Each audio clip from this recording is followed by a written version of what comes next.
October is a time of year where we embrace spooky things, and few things are more spooky than Mario 64 ROM hacks. Sometimes they're so spooky that you have to use Parallel Launcher, very spooky indeed, or even the X Delta utility, clearly a fate worse than death, even though it only takes 3 seconds. I think the bar for Mario 64 ROM hacks has been steadily climbing for years. People have been hacking this game since the Stone Age, you know what I mean? So many great advancements have been made in the field to the point that a lot of ROM hacks are almost unrecognizable. We are no longer in a situation where the word ROM hack is a synonym for dysfunction and chaos. There have been so many advancements and so many learned lessons that it's crazy. Monstrous Manor is the latest from Mr. Comet, who is the guy who made the Emmy Award-winning ROM hack, Princess Peach Sex Hack. Now that was a very funny ROM hack, but this time we're getting serious. There is no sex involved in this hack whatsoever. This is not a gimmicky one-trick pony that you can blow through in a couple of hours. This is a big, beefy ROM hack that you're gonna get a lot of value out of, and it came at the perfect time. It is Halloween time after all. The premise is that Mario receives a letter telling him to come to a big mansion to save the world from certain annihilation. The mansion is owned by this kooky scientist guy who may have made a couple of big mistakes which resulted in a ghost infestation, and it's up to Mario to solve it while picking up $37 billion worth of loose change off the floor. And I know what you're thinking, that just sounds like Luigi's Mansion. Yeah, it's a lot like that. Except there is no Luigi anywhere, and nothing of value is lost. Now what you gotta understand about this game is that it is big, way bigger than you would expect. I went into the game thinking it was gonna be like a 2-hour one and done ride, but no.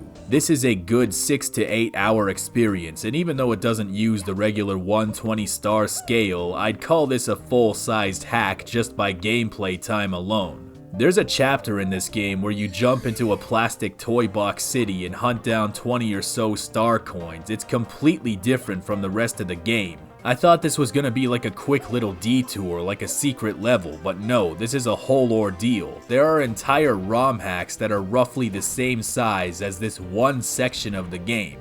One of my favorite parts is this one, where it turns into a 2D Mario platformer where you have to defeat all the enemies on 3 separate screens, all portrayed with their original NES sprites. There's even a fully programmed boss fight with this guy from Super Mario Bros. 3, who I am just now learning is called Boom Boom because I looked it up.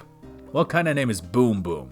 I've seen a lot of ROM hacks pay homage to the classic 2D Marios in the past, but this takes it a step beyond most of those other examples. I mean, that's basically a whole boss fight right there. And I think that's one of the things that is really impressive about this game. Monstrous Manor turns out to be surprisingly inventive without fundamentally changing anything about the way Mario plays. At a purely fundamental level, this is Super Mario 64. Mario handles the same way and has all the same moves with no additional flourishes, but the trade-off is far more interactive level design, kinda reminiscent of Mario Galaxy's approach, but retaining the snappy physics and controls of Mario 64. Monstrous Manor is remarkably rich with environmental puzzle solving and exploration.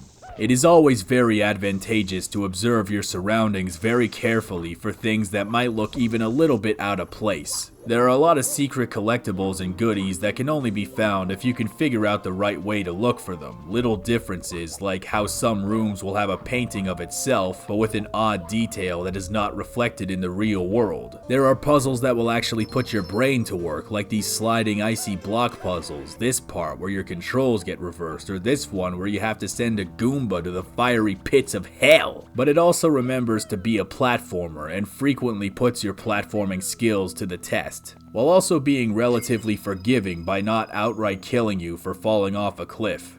It is worth noting that there are these annoying platforms where only part of them is real and the other part is empty space, and at least with the graphics configuration that I have, it can be hard to tell which is which at a moment's notice. I don't know how much of this is deliberate and how much is made worse by my setup. But if you happen to have any suggestions on how to fix it, I would like to hear about that. I've always loved to see Mario get put into new worlds, but as the scene continues to evolve, the thing that's starting to stand out more and more is the seemingly superficial details that are now being given equal attention. I'm talking about upgraded HUD and UI, the way it hides itself away when you don't need it, the smoother animations and more stylish artwork. I associate this stuff with modern games, and yet they make it fit with a game that is now pushing 30 years old. They even added in this fancy ass map screen on the pause menu that tells you a lot of information about your current objectives, and it's a great fit for this game because the mansion is so big that it can seem overwhelming to be running around with no direction whatsoever.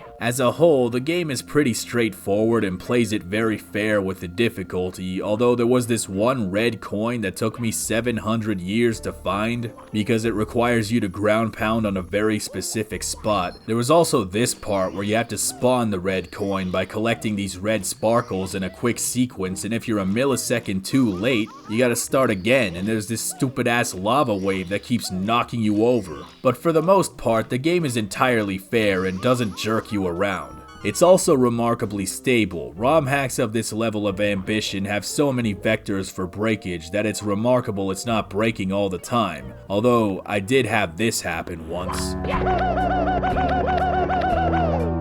One thing I really appreciated about this game, which I was not expecting, is the dialogue and writing. In a lot of ways, it reminded me of Paper Mario. You know, the good ones. One of my favorite quotes is, "Mario, you help people, even if it's just to save the princess who we only pretend to care about for the sake of strengthening our broader social cohesion." Totally different from the real royal family. You'll see this a lot in the writing. There is a snark to it, but it retains the whimsical undertones of Mario, allowing it to be kinda sarcastic and offbeat, without stooping to vapid cynicism and nothing is anything mentality. In terms of spooky atmosphere, the game fires on all cylinders. You have the classic horror setting of a big mansion in the dead of night infested with ghosts that make the furniture do funny stuff, like not load the textures properly sometimes. This vase is actually supposed to be purple, but the ghosts infected the graphics plugin and painted it black. That ghost was later revealed to be a former member of Smashing Pumpkins. But it's not just the comical horror either. You got this evil shit with these dungeons and the basements and all these buzzsaws all over the place. You get ambushed by a bunch of faceless shy guys, shy men if you will. Music is impeccable to the scary atmosphere, and just like the visuals, the game's soundtrack hits all the right notes. With that whimsical, spooky ghost music.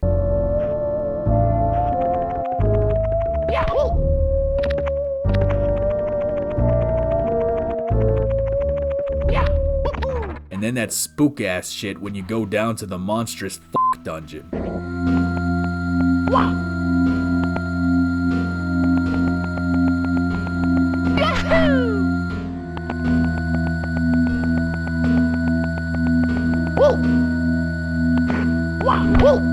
Beating the game, again, is relatively straightforward, but there's a strong element of replayability to it with the coin score. There are all kinds of coins hidden all over the place, whether those be coin multipliers for the ghost rooms that give you extra for not getting hit, or the golden Goombas who run really fast, which I assume is a reference to the stupid gold mice from Luigi's Mansion that have a 1 in 900 chance of spawning.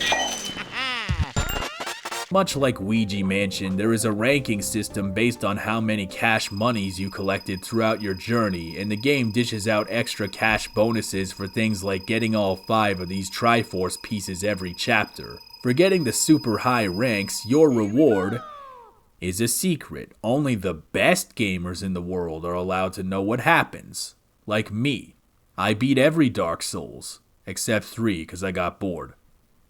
I'll finish it later. In many respects, Monstrous Manor is refreshing. The gameplay loop of exploring a huge layered mansion as opposed to a bunch of self-contained episodic levels is something that makes it stand out. Likewise, the writing and world building is also very unique to this game, and there isn't a whole lot else like it. I don't want to spoil too much more for you, but yeah, this is a good hack and I would definitely recommend it. And in case I forget later, Remember to check your Halloween chocolate this year. I hear people are hiding Project 64 2.3 in their Snickers bars. Those sick bastards.